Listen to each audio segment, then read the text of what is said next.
মৰমৰ ছাত্ৰ ছাত্ৰীসকল, এইটো ভিডিঅ'ৰ জৰিয়তে আমি 1.2.2 কুৱেশ্যন নম্বৰ 4 কুৱেশ্যনসমূহ সমাধান কৰিম। এতিয়া কুৱেশ্যন নম্বৰ 4টোলৈ চাওক। 4টোলৈ কি হৈছে? তলৰ প্ৰতিটো বহুপদৰ শূন্য নিৰ্ণয় কৰা। P of x equal to x plus 5। ইয়াত আমি শূন্য নিৰ্ণয় কৰিব লাগে। শূন্য নিৰ্ণয় কৰা তোমালোকে এইটোতো পাই আহিছা। তথাপি মই 1 নম্বৰটোত ভালদৰে কৰিলে বুজি পাই যাবা। আমি 4 1 নম্বৰটো কৰিলোঁ। কি আছে? P of x equal to x plus 5।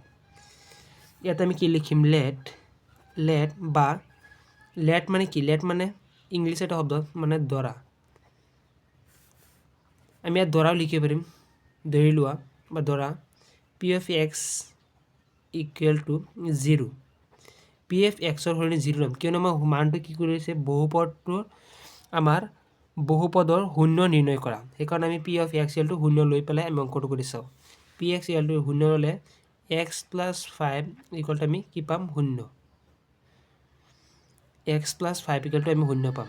এতিয়া দেখা x plus 5 equal to 0 minus 5। ইয়াত আমি এটা minus 5 এড কৰিলোঁ। ইফালেও আমি এটা minus 5 আমি এড কৰিম। কি হয়? ইফালে কি পাই আছোঁ আমি? x minus 5 plus 5 আমাৰ কি হ'ল? 0। কিন্তু সিফালে আমাৰ minus 5 এটা আছে, ইফালে minus 5। xৰ মান কি পালোঁ? minus 5। আমি ডাইৰেক্ট কৰিলোঁ পাৰিলোহেঁতেন যে x plus 5 equal to 0, x equal to minus 5। এতিয়া এনেকৈ গ'লে কিছুমান সন্দেহ কৰে যে ভাবে যে কেনেকৈ সিফালে ডাইৰেক্ট minus 5 হৈ গ'ল। সেইকাৰণে মই এইটো দেখুৱাই দিলোঁ যে ইয়াত এটা ছেম অংক ল'বা মাইনাছত, ইয়াতো মাইনাছ ল'বা, এইটো কাটি পেলাই আমি এনেকৈ ডাইৰেক্ট পাই যাম। এতিয়া আমাৰ কি হ'ল? আমি P of মান লৈ পেলাই 1 নম্বৰটো পাইছোঁ। এতিয়া 2 নম্বৰটো আমি কৰোঁ। 2 নম্বৰটো কি দিছে? P of x equal to x minus 5। এতিয়া আকৌ আমি ধৰি লেট লৈ পেলাই আমি late P of x equal to 0 ধৰি পেলাই x minus 5 equal to 0 ল'লোঁ। আমি কি পাম? x equal to, এতিয়া আকৌ বুজাব নালাগে, তথাপি বুজিছা, তথাপি লিখি দিওঁ। ইয়াত ইকুৱেল টু 0, এইটো কাটিবৰ কাৰণে আমি কি দিব পাৰিম? ইয়াত এটা 5 এড কৰিব পাৰিম। ইফালে কি কৰিম? +5, ইফালে +5 ইফালে প্লাছ, কিয়নো ইকুৱেল কৰিব লাগিব আমাৰ। সেইকাৰণে এইটো কাটি যাব, -5 মাইনাছ +5 0। x ইকুৱেল টু আমি কি পালোঁ? 5। এইটো আমাৰ হৈ গ'ল। এতিয়া আমি 3 নম্বৰটো চাওঁ। বহুপদৰ শূন্য নিৰ্ণয় কৰিবলৈ দিছিল, আমি এনেকৈ শূন্য নিৰ্ণয় কৰোঁ। এইটোতো পাই আহিছা। এতিয়া 3 নম্বৰটো কৰোঁ। 3 নম্বৰ P of x কি আছিল আমাৰ? 2x plus 5। এইটো ইমান সহজে ডাইৰেক্ট তোমালোকে গোটেইকেইটা নিজেই পাৰা। স্কুলতো এইবিলাক হোমৱৰ্কেই দি দিয়ে এটা কৰাই পেলাই। এতিয়া P of লেট ল'ব লাগিব আমাৰ। Let P of x equal to 0 লৈ কি আমাৰ 2x প্লাছ বহুপদটো 0, কিয়নো এইটো আমি 0 লৈছোঁ, তেতিয়াহ'লে এইটো ইকুৱেল আছে, এইটো ইকুৱেল টু 0 হ'ব আমাৰ। এইটো যদি ধৰি ল'লোঁ আমি 0, কিয়নো এইটো আৰু এইটো ইকুৱেলেই আছে বহুপদটো, কাৰণ আমি 0 ল'লোঁ। এতিয়া কি আছে? 2x 5 এইটো 5টো কাটি কিনে ইয়াত -5 দিম, ইকুৱেল টু -5। এইটো -5 এইটো কাটি যাব, কি হ'ল? 2x equal to -5। 2x equal to -5 আমাৰ এইটো চিনটো দিব লাগিব। এইটো চিন কিয়? ইয়াত এটা ইকুৱেল আছে সেইকাৰণে। এতিয়া x ইকুৱেল টু -5, ইয়াত 2 আছে, ইফালে 4 আছে, সিফালে গ'লে হৰণ আমাৰ হৈ গ'ল। এতিয়া আমি কুৱেশ্যন নম্বৰ 4 লৈ যাওঁ। ইয়াত কোনোবাই পাৰে ইয়াত পূৰণ আছে, তেনেহ'লে তাত হৰণ কেনেকৈ গ'ল? সেইটো মই ইয়াত এটা কৰাই দেখুৱাই দি আছোঁ। দেখা 2x ইকুৱেল টু -5 আছিল। এতিয়া ইয়াত 2 আছে, এইটোতো সিফালে লৈ যাবলৈ হ'লে এনেকৈ কৰিব লাগিব। যদি নুবুজা 2x ইনটু 1/2 ইয়াত পূৰণ কৰিলোঁ, -5 ইনটু 1/2, দুইফালে ছেম মাল্টিপ্লাই কৰিব, ইয়াৰ মাজত ইকুৱেল আছে। ইয়াত দেখা 2 কাটি গৈ আছে, তেনে ইয়াত কি থাকি আছে আমাৰ x ইকুৱেল টু ইয়াত -5 1/2 আছে, -5/2 এনেকৈ। সেইকাৰণে নিজে বুজি ল'ব লাগিব, ডাইৰেক্ট লৈ যাব পাৰা, নহ'লে এনেকৈ আৰু বুজাই দিলোঁ। এইটো লিখিব নালাগে, এইখিনি লিখিলে হ'ল। এতিয়া 4 নম্বৰ আমাৰ কি আছিল? P of x equal to 3x minus 2। এতিয়া let P of x equal to 0 লৈ ছেম টু ইকুৱেল কৰিছোঁ, এইটো 0 ইকুৱেল কৰিব লাগিব। 3 of x minus 2 equal to 0।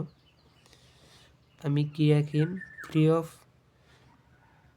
x, এইটো -2 আছে, এইফালে গ'লে কি হ'ব? +2। এতিয়া x এইটো যেনেকৈ নিলোঁ, ইয়াত পূৰণ কৰি পেলাই এইটো পূৰণ থাকিলে তাত গৈ হৰণ হয়, ডাইৰেক্ট লৈ যাবাগৈ 2/3। এইটো আমাৰ হ'ল। এতিয়া আমি কি নম্বৰ কৰিম? এতিয়া 5 নম্বৰটো আমি ইয়াতে কৰি দিওঁ। 5 নম্বৰটো আমাৰ কি আছে? p of x equal to 3x। p of x equal to 3 of x। let p of x equal to 0 লৈ পেলাই, তেনেহ'লে এইটো 0 লৈছোঁ যে p of x equal to এইটো ইকুৱেল আছে 3 of x equal to 0 ল'ব লাগিব, কিয়নো আমি ধৰি ল'লোঁ p of x equal to 0। তেনেহ'লে দেখা এইটো 3 of x আগতে কৈ আহিছোঁ যে x equal to 0, এবাৰ পূৰণ আছে, এবাৰ গ'লে মাল্টিপ্লাই হ'ব, মাল্টিপ্লাই বোলে ডিভাইড হ'ব, তলত যাবগৈ। তো 0/3, ওপৰত 0 আছে, কি হ'ব আমাৰ এনচাৰ? 0 আহিব। x equal to 0। এতিয়া আমি বহুপদৰ 0 নিৰ্ণয় কৰিলোঁ এনেদৰে। এতিয়া কুৱেশ্যন নম্বৰ 6 নম্বৰটো চাওঁ। 6 নম্বৰ 2.2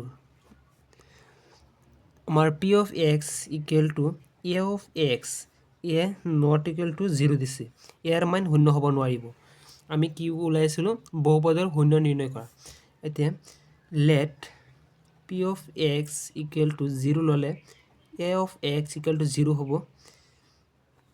এতিয়া x equal to 0/a, এইটো বুজি চাই এটো সিফালে গুচি গ'ল, মাল্টিপ্লাই এফালে পূৰণ আছিল, সিফালে হৰণ হৈ গ'ল, তলত আহি গ'ল।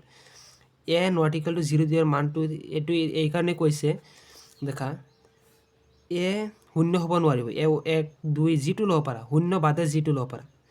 ইয়াত 0 বাদে 0ৰ তলত তুমি 1 ধৰিলা, ইকুৱেল টু 0 হ'ব। 0ৰ তলত তুমি √2 ধৰিলা, 0 ইকুৱেল টু 0 হ'ব। সেইকাৰণে আমি কি পাওঁ? x ইকুৱেল টু প্ৰায় 0 পাওঁ। সেইকাৰণে বহুপদটো আমি 0 নিৰ্ণয় কৰিব পাৰিলোঁ।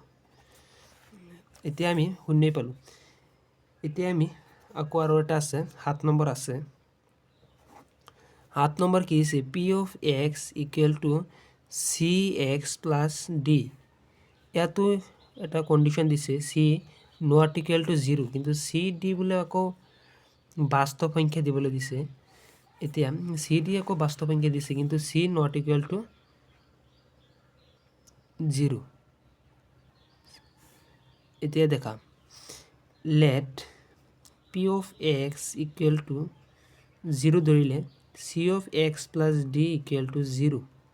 আমি জানো let ধৰি ল'লোঁ আমি p of x, এইটো ইকুৱেল আছে, এইখিনি আমি 0 ধৰিলোঁ। এতিয়া c of x equal to -d, ডিটো এইফালে প্লাছত আছিল, সিফালে গ'লোঁ মাইনাছত হৈ গ'লোঁ। ইয়াত কি আছে? মাল্টিপ্লাই আছে, ইফালে ডিভাইড হ'ব। ইয়াত পূৰণ আছে, ইফালে হৰণ, চিটো আমি সিফালে লৈ যাওঁ, d/c।